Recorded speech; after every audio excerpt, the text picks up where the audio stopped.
All right, this is going to be my reaction video for the Ravens' 23-10 win over the Titans, their 21st consecutive preseason win in a row. Not really going to have much comment on that. A couple of things first before I get into offense-specific stuff. A lot of guys dressed, obviously not for the preseason opener. Let's be honest, there's a lot of guys who shouldn't see the field until week one of the regular season at all. Rod Woodson was a breath of fresh air being in the commentary booth.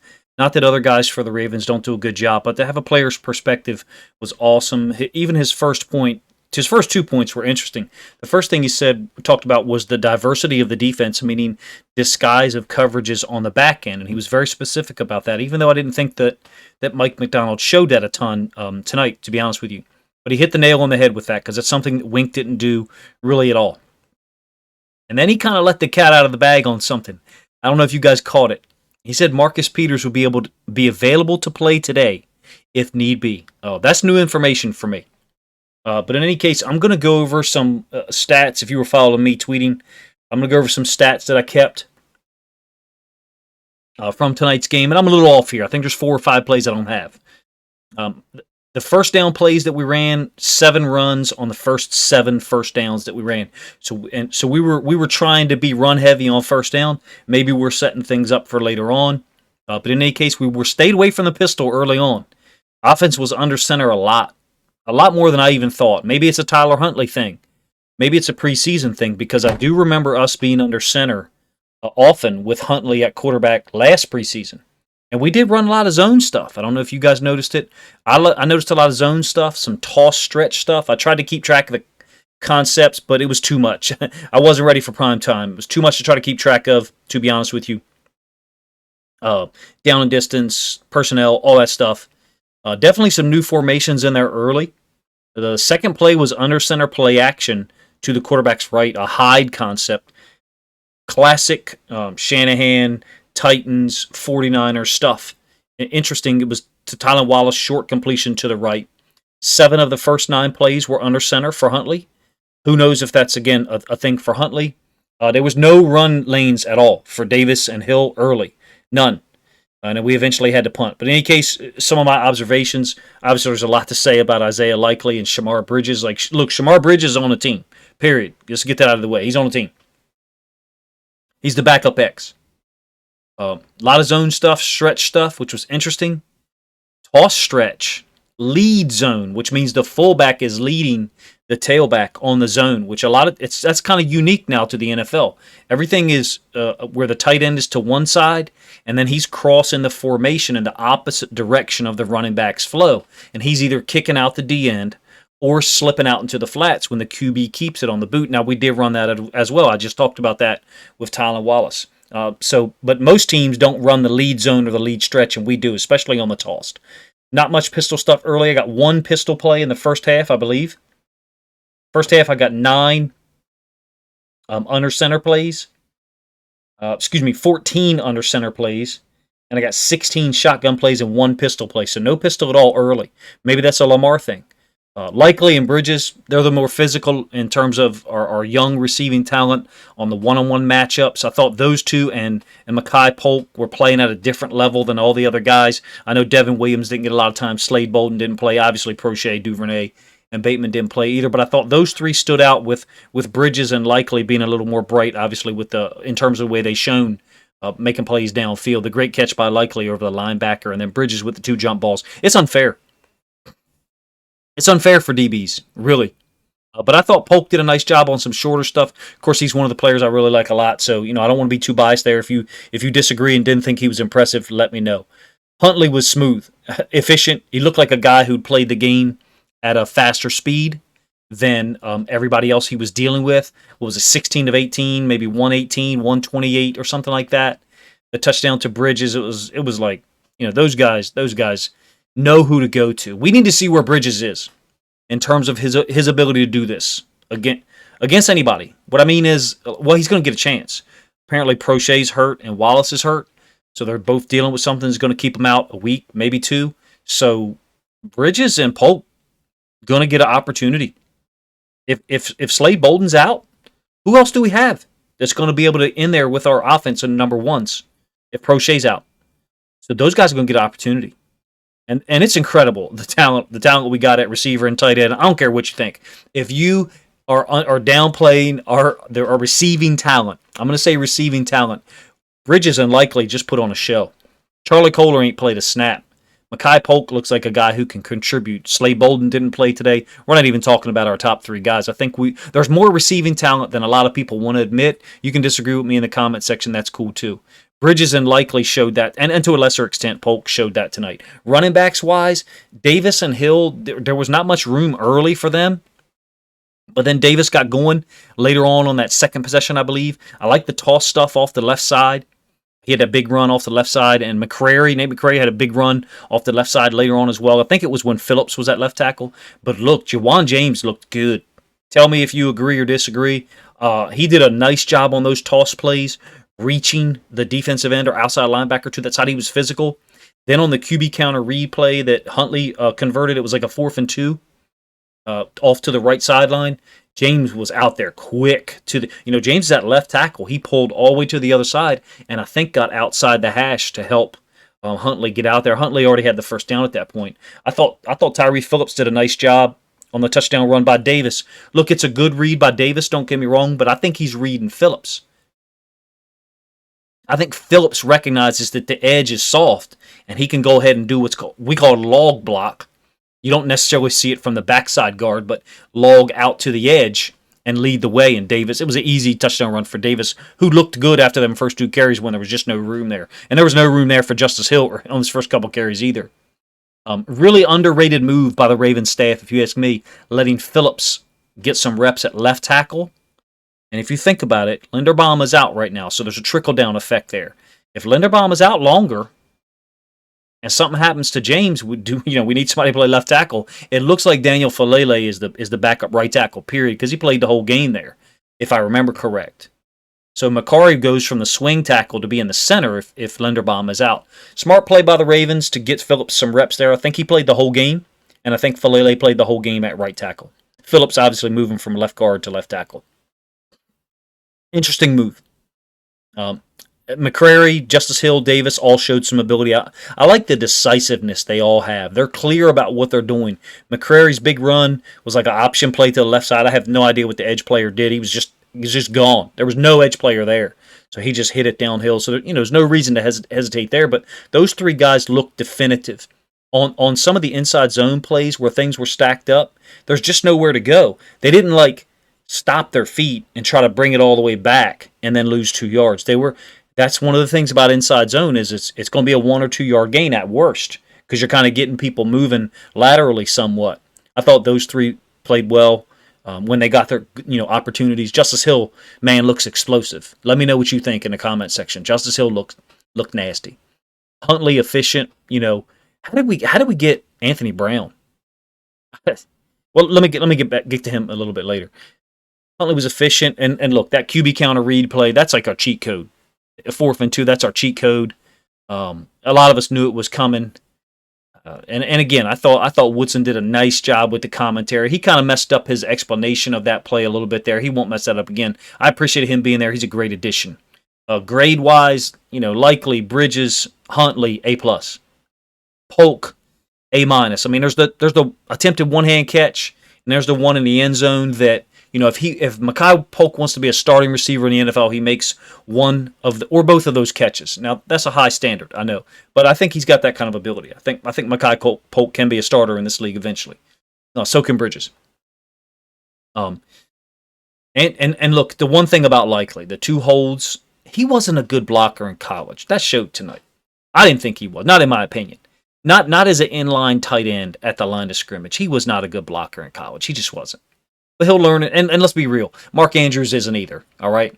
As an inline tight end, Mark Andrews is not a great run blocker. In my opinion, Isaiah Likely starts for at least 5 teams in the NFL right now. Now, it might be some of those teams that use 2 tight ends a lot. He's a starting caliber tight end in terms of his talent. Now, his run blocking is obviously subpar.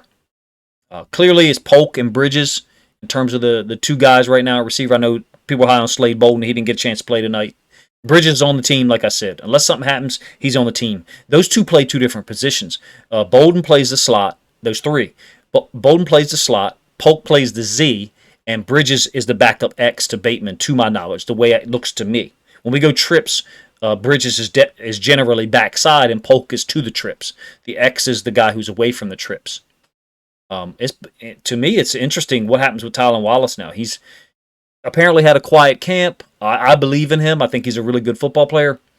But Polk and Bridges have a tremendous opportunity right now, from now to when we play in Arizona, to get reps against our starting defense and see what they can do. I mentioned Brown earlier. Look, at Oregon, he was in a run. I shouldn't say run first, a spread to run offense. And they had the little running back, number 26, who's now at USC, I believe, who was a focal point of their offense. I thought Brown played well. I thought he played really well. He found Polk multiple times. I thought he had a real nice third down conversion over the middle. I can't remember who it was against. And then he also hit Bridges up the left sideline once. I like him. He's got a little bit of work to do, maybe with that elongated throwing motion, but he's got a lot of talent and seems to really, really be taking to the Ravens system. Rod Woodson made a really great point, something I'm going to use to segue into the defense a little bit. I believe he said that Justin Tucker has never missed from 20 yards to 29 yards in his career. I think he said he's 100%. And I remember some moments from 2021, and we talked about it in some of my videos and on some live streams, whereby some of our third down calls, when we're down there in the red zone, we're down there close to like the 30 to 35, and we're at 3rd and 12. I said last year, let's just get 6 yards and let the greatest kicker of all time kick his field goal with 3 points. There were times last year where we took sacks in those situations. Blame Lamar, but blame the coaches for the play calls. I don't say blame Lamar. In certain cases, if he holds on to the ball too long, blame Lamar. But blame the coaches for calling that. Being high risk, high reward. Okay, we want to get the first down, but we might give up a sack here and then lose field goal range. In my opinion, last year's team wasn't going to win games by 10 points, 14 points, 17 points anyway. Get points. Points last year is what we needed to win football games. Of course, by not winning football games, only winning 8, we ended up with Kyle Hamilton, Tyler Linderbaum, and then 2 other first-round talents in David Ojabo and Travis Jones. But I thought it was a great point by Rod Woodson, and it reminded me that, unless we just bullied a team with the run game last year, so like the Chargers and the Broncos, unless we just bullied someone, we didn't do a great job in some of those third and long situations inside the other team's 40. I thought we left points out there by taking sacks. And I blame the coaches for that, for not recognizing, how we were going to win games. Okay, let's move on a little bit to the defense. If there's anything I miss, my apologies. Certainly there's a lot of guys who played well. Shamar Bridges put on a show. Isaiah Likely as well.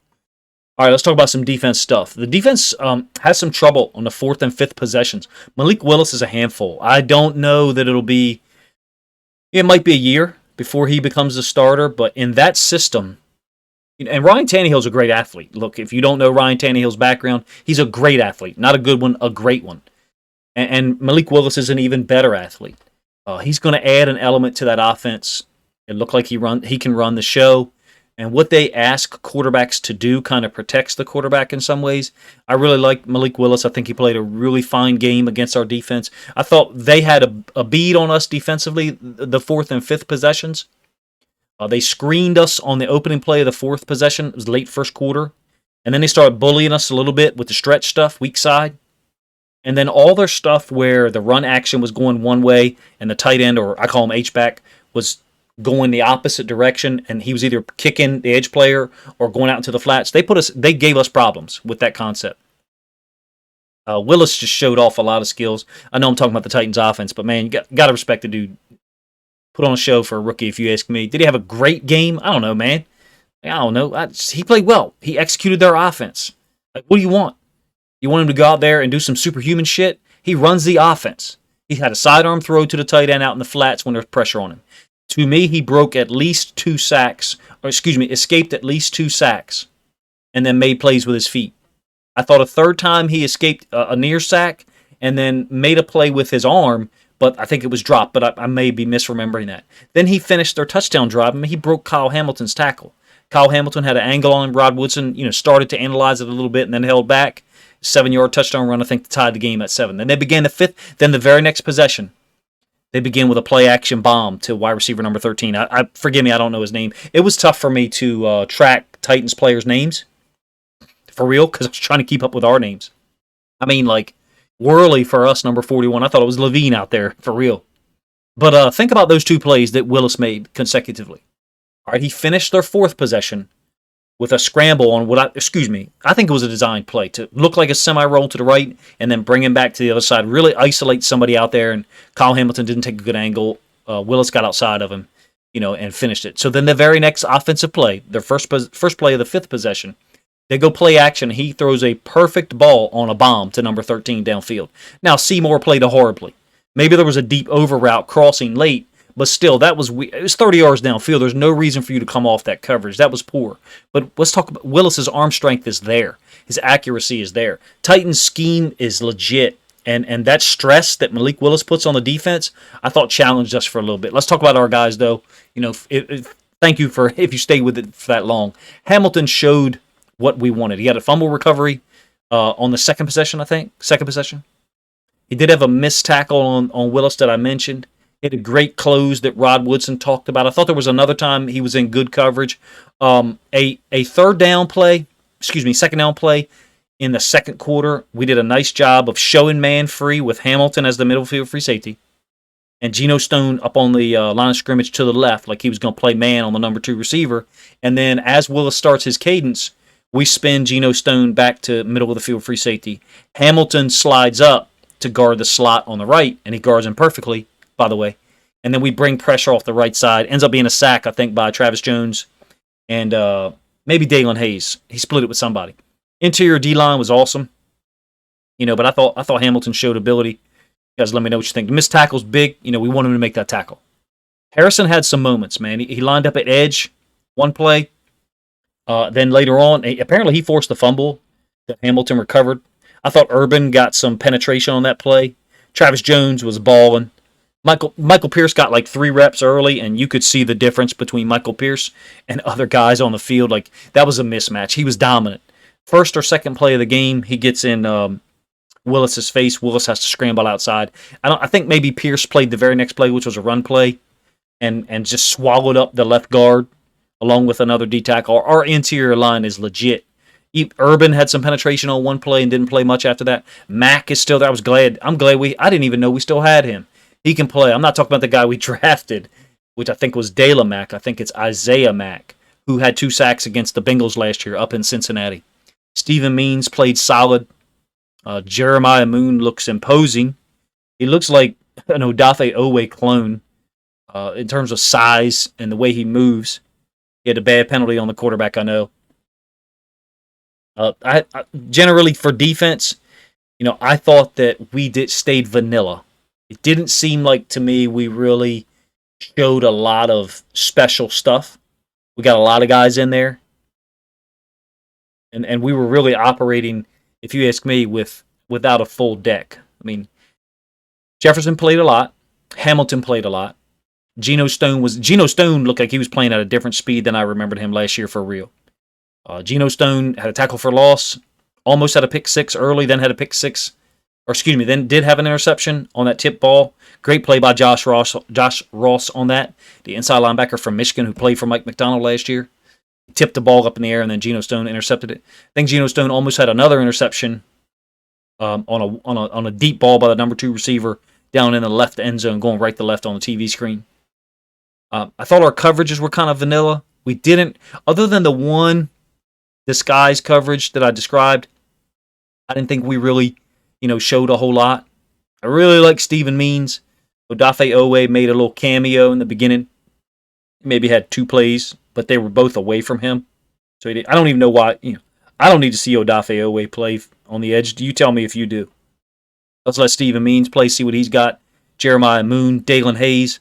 Means a baller. It'll be interesting to see what happens.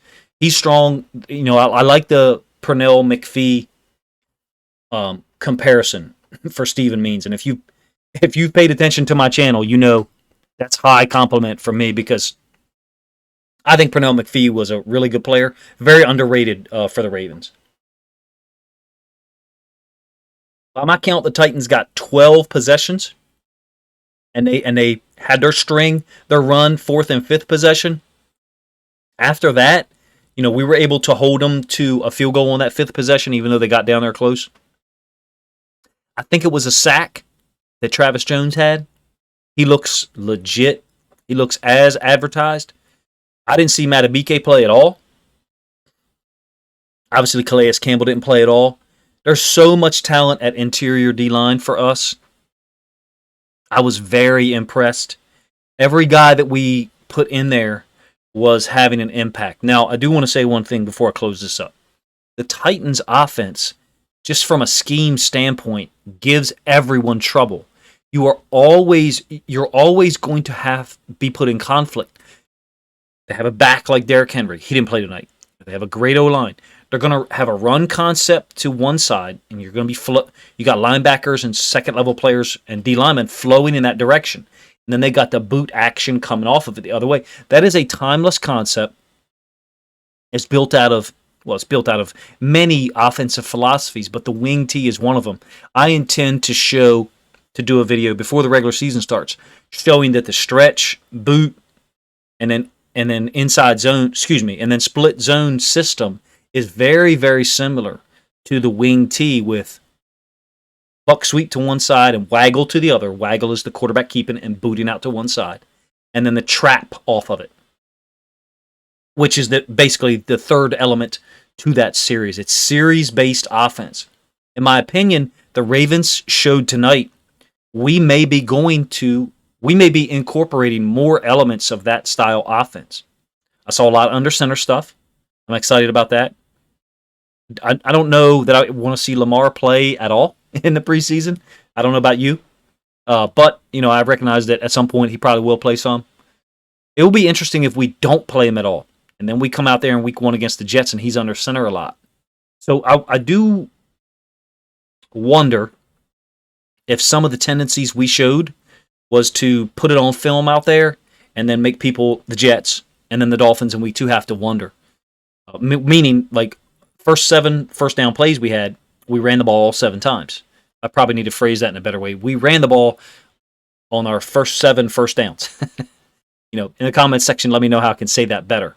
We know that we are, quote, supposed to be a run team. That's what everybody says we're doing. I think that there's a lot of evidence there that we have better receiving talent than people thought. Of course, you could say, oh, you lucked into Shamar Bridges. Oh, you lucked into Isaiah Likely. I guess you could say that if you want to, but there was a hell of a lot of talent in this draft. You kind of could look at the receiver board and know, all right, these 8 guys have been taken wherever Bridges was. I don't know, where was Bridges on your draft board? He wasn't on mine, for real. I didn't even have a draft board. I'm just saying, Shamar Bridges wasn't on many people's draft boards. And to me, that's illustrative of how much talent there was in this draft. At some point, the Ravens made a calculate. Well, look at our first 4 picks. They're ballers. Kyle Hamilton, Tyler Linderbaum, David Ojabo, and Travis Jones. Travis Jones, I don't know how to describe him. He looks like a guy who plays the run as good as a prime Brandon Williams, but plays the pass like Calais Campbell at age 32. I mean, just unique talent, unique guy. Very blessed to have him, and Michael Pierce, and Calais Campbell, and Matabike. Man, there's guys. Brent Urban is in there. Isaiah Mack is in there. Those 2 guys are talented. Broderick Washington. Really, really a ton of talent in there. I can only imagine what it's like for our O-line every day. Not sure what's going on with the O-line. How long Linderbaum will be out is concerning to me with each passing day. Hopefully we get some updates soon. I probably missed some elements to the defense. I did see a significant amount of zone. A couple of things I didn't mention that I should. I got in my notes here. How many times did the Titans go bunch? You know what they're doing? They're going bunch. I think they went bunch 11 times, and I could be wrong. 6 of them on third down. Or maybe it's 5 on third down. What they're doing is they're seeing what our coverage is. They're running it to the field, to the boundary, to the right, to the left, multiple times to see if we're still doing the same stuff that Wink did, which is we're going to play man-free and bring 5 and leave the low hole, the middle of the field, 6 to 10 yards deep, between the hashes, essentially. Leave that wide open. They're seeing if that's what we're going to do with the free safety in the middle of the field. And we did not. I thought we played zone enough. I thought we did mix up the coverage. It's like, with the views that I got on Game Pass, it was difficult to tell exactly what coverage we were in sometimes. I did see us play man a couple of times early versus bunch. Missed some elements here. Forgive me for that. Appreciate you guys if you've checked out the video this long. If you would consider leaving a comment afterwards, to let this get some more traction. I'll come up with something, tomorrow related to Bridges and Polk and Likely, and probably Tyler Huntley's day as well. I thought it was very impressive. I wasn't there at the game. Someone said on Twitter, I think the announced attendance was 64,000. It didn't look like that in the beginning. The stadium looked really empty, but the view I had on Game Pass, like, I got everything. I didn't get commercials. So, like, I didn't hear Rod Woodson and Sandusky in the press box in between, like what would be a commercial, I guess. But I saw gameplay video. So it was very weird, very unique. Let me know what you guys thought of the game. It was encouraging. Can't wait for the second one. I really looking forward to being able to watch this again after recording this and uploading it tonight. Let me know what you guys think of, my reaction video, and support all Ravens content creators. I know a lot of them are out there, live streaming during the game, and I try not to step on that, that ground that they've established. And, they do their own reaction videos. Support all of them. Share them on social media. Appreciate you guys' time. Let me know what you think of the video in the comment section.